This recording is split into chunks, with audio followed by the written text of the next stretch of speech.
So one of the things that I like to do with my horse is I like to desensitize them from different locations.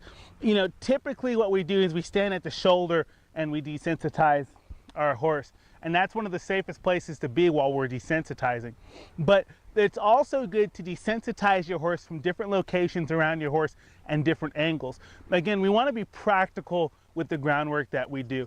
Whenever our horse is exposed to a scary object or pressure, it's not just going to come from one angle or one direction. So it's important for us to try to simulate stuff coming from other directions. And so I'm going to walk through how to safely do that with your horse. So with more traditional desensitizing, we tend to stand at the shoulder and apply pressure throughout our horse's body and get them to deal with that in a quiet and soft manner. And that's great, but again, we want to be able to get our horse used to pressure coming from different locations. So there are two main things that we want to make sure that we do for our safety. One, we always want to keep this lead rope in our hand while we're desensitizing, okay? You never want to have this wrapped around your hand or tied to you or anything like that, because if our horse were to booger away from us and spook, we don't want to get wrapped up and tied or drugged from our pony.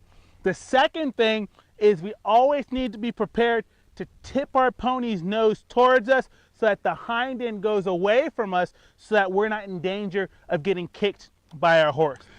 So it's not as if our horses are looking to kick us, it's just that sometimes when they get nervous, they end up whipping around, kicking, stepping on us, knocking us over, so we have to be prepared for that. So as long as I have my rope in my hand, okay, and as long as I'm always prepared to tip that nose in from me, I can in turn push that hind end away from me and keep me safe from being kicked. In order to do that, I always need to make sure that no matter where I'm holding that rope, that in a moment I can slide my hand down and tip that nose away from me. What could be dangerous is if I've got the rope way out here and my hands are way out over here, and so then my horse goes to kick, well, I've got nothing to tip that nose away from me, and my horse can pull their nose away from me and end up kicking me with their hind end, and that could be super dangerous. So we want to make sure that we're always aware of where that nose is, where that hind end is, and in a moment we need to be prepared to slide our hand down, tip that pony's nose away from us so that we can push that hind end away from us so that we won't get kicked if our horse gets a little bit overly excited.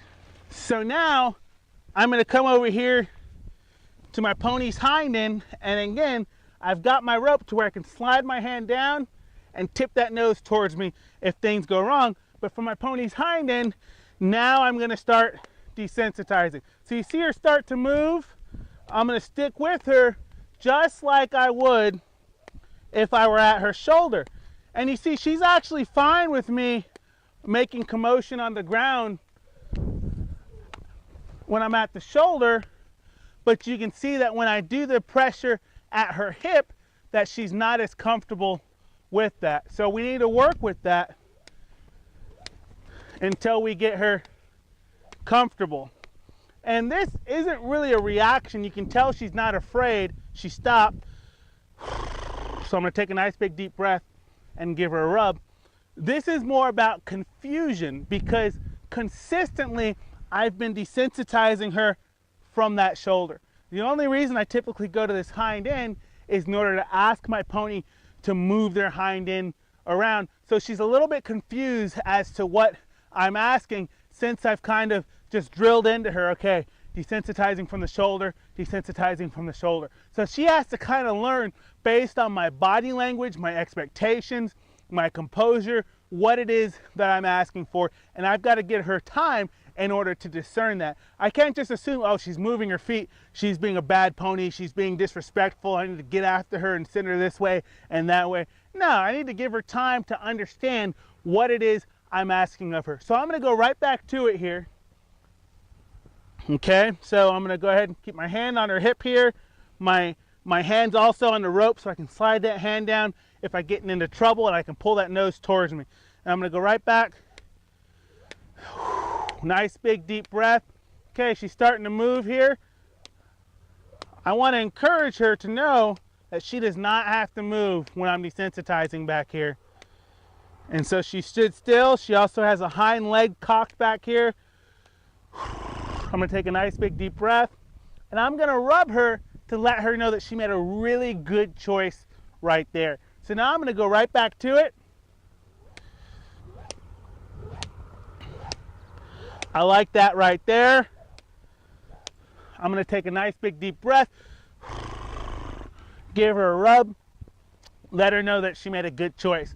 So what I would do next is I'd kind of go through my horse's entire body and make sure that she's comfortable while I'm desensitizing everywhere. We can start at the shoulder, then move to the barrel, then move to the hind quarter, then move back here by the tail, and work our way all the way around our pony so that they're comfortable with desensitizing from multiple angles. Again, we want our groundwork to be practical, okay? So it's not just about going through the motions and checking it off the list. It's about being thoughtful about the way that we train our horses so that we can set them up to be successful when things don't always go as planned. And sometimes things don't go as planned. You know, that plastic bag isn't gonna whip underneath your pony in just that perfect angle that you've been practicing all the time. So we need to make sure that we practice other angles as well to make sure that our pony is comfortable with pressures coming from multiple directions, multiple angles. So I want you to try this with your horse. Again, safety is the #1 key. Make sure that you have your hand prepared so that you can slide that hand down the lead rope and tip that nose towards you, pushing that hind end away from you if something were to go bad. Also remember, before you start doing desensitizing while you're moving around your pony, you want to make sure your pony is pretty confident with stationary static desensitizing at that shoulder. Once they're 100% and you feel really confident with that, then that's where you're going to start walking around your pony and moving to different angles as you desensitize. So you can do it with making commotion on the ground. You can also do it by adding pressure, again going to the hind quarter, adding pressure from right here. I'm going to change directions here. We'll add pressure over the neck and shoulders, over the ears. We'll come up under the throat latch here. Good pony. We'll do the front legs, up underneath the flank, and we want to make sure that our horse is comfortable, again, in multiple directions. So have fun. Be creative in the ways that you desensitize. You know, I do some of these instructional videos to give you guys ideas of ways that you can train your horses, but it's your job to kind of fill in the gaps and use the common sense for what applies for you with your horse where you are. It's not a cookie cutter, one size fits all. You know, I might be able to do something with one horse, but tomorrow I might try the same thing with another horse, and I might need to make modifications and adaptations to make sure that that horse is being set up for success so that they'll do well.